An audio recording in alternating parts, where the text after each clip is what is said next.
तुम्हारे पेट में पलने वाला अंश हमारे बड़े बेटे का है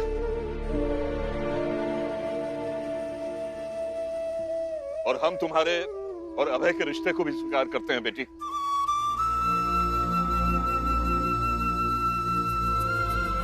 अभय अपनी जान दे दे, फिर एक खानदान के अंश को लेकर मेरी बहू कहीं और चली जाए, इससे अच्छा होगा कि हम सब एक हो जाएं।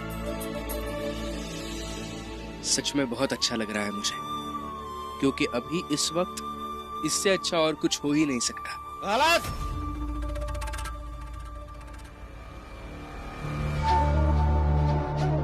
अभी इससे बुरा कुछ भी नहीं हो सकता।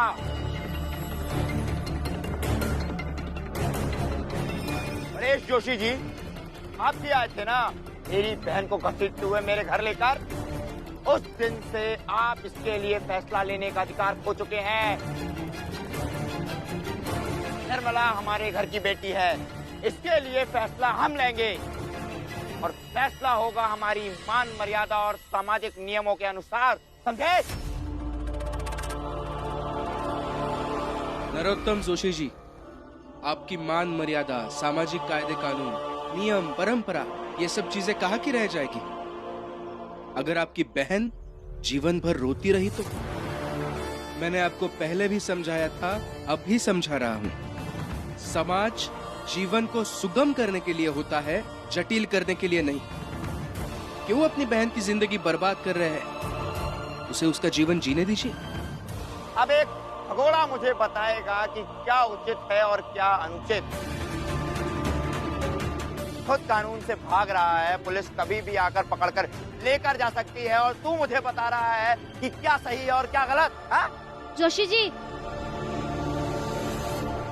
दोबारा भगोड़ा मत कहिएगा,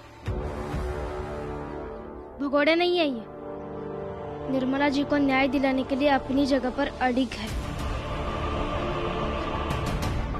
और भाग तो आप रहे इधर उधर ताकि अपने ही हाथों से अपनी बहन की जिंदगी उजाड़ दे। और हाँ, चाहे तो बुला लीजिए पुलिस को, और वो आपके जात के लोगों को भी। शायद गलती मुझसे ही हुई है। मुझे अपनी बहू का हाथ खींचते हुए उसे पकड़कर आप सबके सामने नहीं लाना चाहिए था। आप कहें तो मैं सबसे माफी मांगने को तैयार हूं,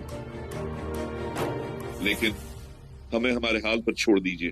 तुम सबको छोड़ दूं जो एक विधवा के विवाह का समर्थन कर रहे हैं और सामाजिक नियमों की धज्जियां उड़ा रहे हैं, उन्हें छोड़ दूं?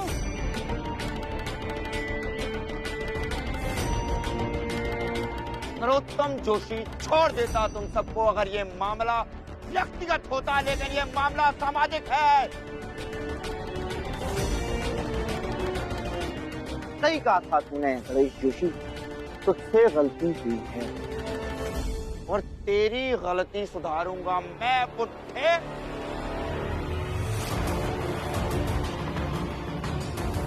अरे छोड़िए जोशी जी। अभय नहीं। ये तेरी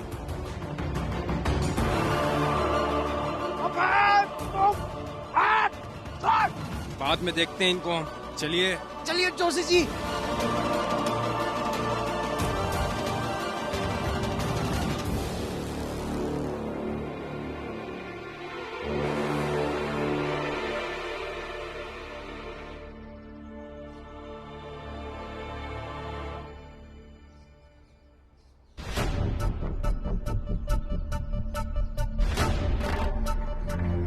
बस ये भीम चालमट लौट कर ना आए।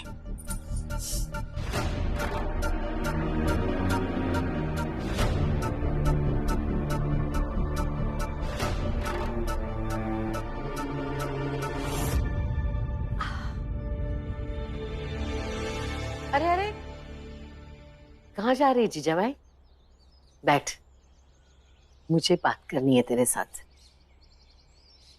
मुझे ये समझा कि भीम वापस नहीं लौटेगा तो उससे तेरा क्या फायदा है? सुकून मिलेगा मुझे, ये फायदा है मेरा। अच्छा, और आज जब आपका वो लाडला भीम घर पर नहीं है तो गुस्से में ही सही, लेकिन आपके भाई ने ज्यादा मीठी चाय पी तो आपका वो भीम जब वो घर पर नहीं होगा ऐसे ही मीठा खिलाऊंगी पिलाऊंगी ताकि कभी तो उनका व्यवहार मेरे प्रति मीठा हो पाए। उनका मेरे प्रति मीठा व्यवहार ये फायदा है मेरा। और हाँ दीदी, एक फायदा और है, इस घर के लोगों ने आपको ज्यादा ही सर पर चढ़ा कर रखा है। उसमें से कम 2 लोग तो कम हो जाएंगे। जो आसमान में उड़ती रहती है ना, आप दम से नीचे गिर जाएंगी। ये फायदा है मेरा। और कुछ गिनाऊं या इतना काफी है आपके लिए? नहीं, बस है। पता चल गया कि मेरी बहू को गिनती आती है। लेकिन जीजाबाई बेटा, जीवन गिनती पर नहीं चलता है। तू भीम को घर से निकाल सकती है, बंबई से निकाल सकती है, तेरा बस चले तो इस देश से भी निकाल सकती है, लेकिन मन का क्या करेगी? मन से कैसे निकालेगी? और जब तक भीम तेरे मन में है उसे चैन नहीं मिलेगा, तो ऐसे ही परेशान रहेगी। इसलिए ये गिनना, ये फायदा सोचना, ये सब भूल जा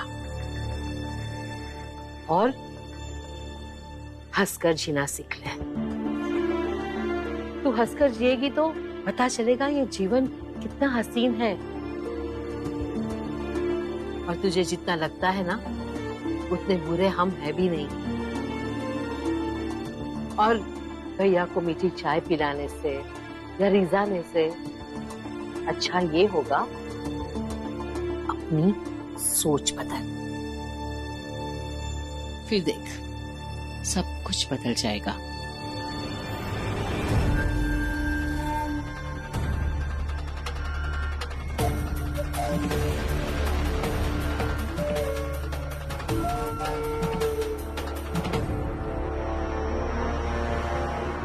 इस औरत से कब छुटकारा मिलेगा?